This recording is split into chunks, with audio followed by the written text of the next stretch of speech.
તો જય માતાજી અને ફરી એક વિડીયો તમારી સમક્ષ લઈને રજૂ થઈ ગયો છું. કેમ કે મિત્રો આ વિડીયો તમારા કામ આવે એવો છે અને મેં પણ ઘણીવાર આ એક સોફ્ટવેરનું એવું છે કે મેં ઘણીવાર એ યુઝ કર્યું છે અને લગભગ તો 2 વર્ષથી હું એ સોફ્ટવેરનો યુઝ કરું છું. એનો અનુભવ મને છે, એટલે એ અનુભવ તમારી સમક્ષ હું શેર કરું જેથી કરીને તમને ખબર પડે.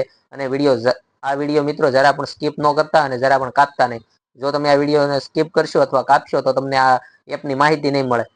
રિચાર્જ પ્રમાણે આપણે ગૂગલ પે અથવા ફોન પે માં થી રિચાર્જ કરીએ છીએ તો આપણી પાસેથી 1 રૂપિયો અને 90 પૈસાની આજુબાજુ 1 રૂપિયો 90 પૈસા 2 રૂપિયા જેટલો ચાર્જ કરે છે.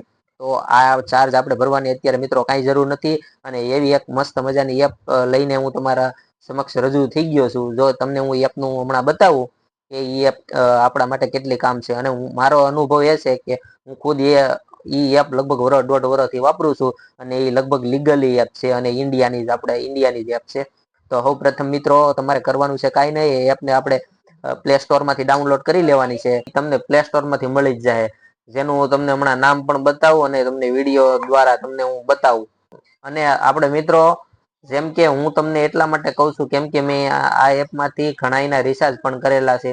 અને આ એપમાંથી આપણે રિચાર્જ કોકને કરી દઈએ અથવા આપણે કરીએ તો આમાં કંપની તરફથી આપણને ધારો કે વીઆઈ ની કંપની હોય તો આપણને એમાં 1 રૂપિયો જેવું મળે છે. અને જીઓ નું હોય તો 70 પૈસા મળે છે. હોય મતલબમાં 100 રૂપિયા રિચાર્જ કરીએ તો 70 પૈસા મળે. એવી રીતે મળે. 300 નું રિચાર્જ કરીએ તો 70 ગુણ્યા 3 એટલે એ એટલા મળે. તો પણ આ એપ ની અંદર થી આપણે રિચાર્જ કરીએ તો આપણને આમાં કંપની વાળા પૈસા આપે છે. કેમ કે આ રિચાર્જ કરવાના પૈસા. અને આપણે ફોન પે અથવા ગૂગલ પે માં આપણે રિચાર્જ કરીએ તો એ આપણી પાસે પૈસા કાપે છે. હું આ વિડીયો બનાવવાનું કારણ એ છે કે મારો કોઈ આ એપ વાળાનો કઈ મને ફોન બોન આવ્યો નથી કે તમે અમારી એડવર્ટાઈઝ કરી દો. પણ મતલબમાં જે ગામડે લોકો હોય અને જે આપણા ખાતામાં બેલેન્સ તો હોય પણ આપણે રિચાર્જ કરવું છે તો કઈક માધ્યમ તો હોવું જોઈએ ને કે આ માધ્યમથી આપણે રિચાર્જ કરવું. ફોન પે ગૂગલ પે થી કરીએ તો આપણી પાસે 2 રૂપિયા એ લોકો ચાર્જ લે. એ તો બધાને ખબર જ હશે. તો આપણે આ સરળ એક હું તમને એવું મસ્ત મજાનું સોફ્ટવેર બતાવું છું જેથી કરીને તમને એમાં રિચાર્જ કરશો તો એમાં ચાર્જ નહીં લાગે અને ઉલટાના આપણને આમાંથી પૈસા મળશે. ચાલો હું તમને લઈ જાઉં. તો મિત્રો આપણે સ્ક્રીન રેકોર્ડિંગ ચાલુ કરી દીધું છે અને સૌ પ્રથમ તો આપણે નેટ ચાલુ કરી લેવાનું છે. નેટ ચાલુ કરતાની સાથે આપણે પ્લે સ્ટોરમાં વયું જવાનું છે. જોકે મારે તો આ સોફ્ટવેર ઇન્સ્ટોલ જ છે પણ તોય તમને હું બતાવી દઉં કે પ્લે સ્ટોરમાં જઈ અને આપણે કાંઈ નથી મેક્સ પે રિચાર્જ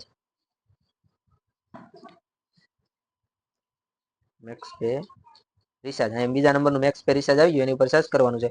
અને અહીંયા તમે જોઈ શકો છો મેં તો રિચાર્જ કરેલું છે મેક્સ પે મોબાઈલ રિચાર્જ આવડું એ તમારે ઇન્સ્ટોલ કરી લેવાનું છે અને બેક આવી જવાનું છે. અને બેક આવી અને પછી ત્યાં આપણે જ્યાં ઇન્સ્ટોલ કરેલું હોય ત્યાં મેક્સ પે લાલ કલરનું આવી ગયું છે. તો અહીંયા આપણે એની ઉપર જાય અને નેક્સ્ટ કરવાનું છે અને ફરી પાછું નેક્સ્ટ કરવાનું છે અને પાછું નેક્સ્ટ કરવાનું છે. તો મિત્રો અહીંયા મોબાઈલ નંબર આપણો જે તે હોય એ નાખી દેવાનો છે. જો આપણો મોબાઈલ નંબર આવી ગયો અને અહીંયા નીચે માંગે એટલે તમારે પાસવર્ડ નાખી દેવાનો છે. જે તમારો 4 આંકડાનો પાસવર્ડ હોય તમને બનાવતા આવડતું હોય એવો પાસવર્ડ નાખી દેવાનો છે. તો મિત્રો આપણે 6 આંકડાનો પાસવર્ડ સેવ કરી લીધો છે. જો તમે જોઈ શકો છો 52 33 52 આપણે પાસવર્ડ સેવ કરી લીધો છે અને સેવ કરી લેવાનો છે. એટલે સીધો આવી ગયો અને એલો કરી દેવાનું છે. અને અહીંયા આપણું મારું પહેલેથી જ એકાઉન્ટ હતું મિત્રો એટલે આપણું અહીંયા બેલેન્સ છે. અને મિત્રો જો તમારે રિચાર્જ કરવું હોય તો સૌ પ્રથમ મિત્રો તમારે તમારો ધારો કે ગમે તે મોબાઈલ હોય અહીંયા સૌથી પહેલા પ્રીપેડમાં જવાનું છે. આ પ્રીપેડ નામનું પ્રીપેડમાં જાય અને અહીંયા સૌથી પહેલા તમારે ધારો કે તમારું રિચાર્જ કરવાનું છે એટલે તમારો નંબર અહીંયા નાખવાનો રહેશે. એટલે હું અહીંયા અત્યારે મારો નંબર નાખું છું. આ મેં મારો નંબર નાખ્યો એટલે થોડીક વાર સર્ફિંગ થાય અને તમારું જે સિમ કાર્ડ હશે એ કંપનીનું અહીંયા નામ આવી જાય. અને અહીંયા નામ ન આવે તો તમારું જે કંપનીનું સિમ કાર્ડ હોય એનું નામ નાખી દેવાનું અને આમાં ગુજરાત નાખી દેવાનું. બરાબર છે. અને અહીંયા અમાઉન્ટ લખેલું છે ત્યાં તમારે જે રિચાર્જ કરવાનું હોય એ અમાઉન્ટ નાખવાનું છે. તો એવું ન કરવું હોય તો અહીંયા વેવ પ્લાન લખેલો છે એ વેવ પ્લાનમાં જવાનું એટલે નીચે બધા તમે જે જોઈ શકો છો આ બધા પ્લાન હશે. હીરો અનલિમિટેડ વાળા પ્લાન હશે. તમે જો 365માં એટલા બધા પ્લાન હશે અને એમાંથી તમે મિત્રો હું તમને બતાવું કે આપણે કોઈ પણ વસ્તુનું એક રિચાર્જ કરીએ દાખલા તરીકે તો અહીંયા કમિશન ચાર્ટ ઉપર બતાવે બેલેન્સ ની છે કમિશન ચાર્ટ એમાં જવાનું છે. અને મિત્રો જો અહીંયા ઉપર લખેલું છે એરટેલમાંથી એરટેલનું તમે રિચાર્જ કરો તો 100 રૂપિયો મળે. બીએસએનએલ નું કરો તો 100 4 રૂપિયા મળે. અને આ બીએસએનએલ નું કરો તો 4 રૂપિયા મળે અને વીઆઈ નું કરો તો હોય 3 રૂપિયા ને 20 પૈસા મળે, અને જીઓ નું કરો તો 60 પૈસા મળે. તો મિત્રો આવી રીતે તમે ડીશ ટીવી નું રિચાર્જ કરી શકો, Tata sky, mobile, prepaid, postpaid અને લાઇટ બિલનું, ઇલેક્ટ્રોનિક બિલનું પણ ભરી શકો, ગેસ બિલ ભરી શકો મિત્રો. ડીશ ટીવી નું રિચાર્જ કરી શકો, ફાસ્ટેગ નું રિચાર્જ કરી શકો.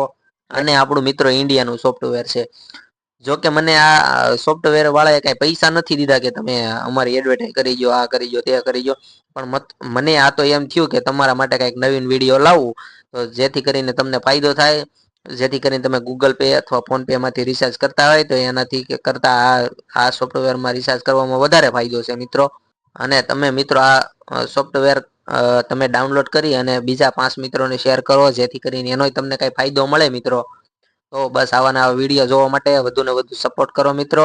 અને લાઈક ફોલો ન કર્યું હોય તો લાઈક ફોલો કરી લો. એ તો મિત્રો ખબર નથી કે કેમ કે આ સોફ્ટવેરની એડવર્ટાઈઝ કરવી ગુનો છે કે નહીં, એ મને ખબર નથી, પણ મેં તમારા માટે સ્પેશિયલ વિડીયો બનાવ્યો છે.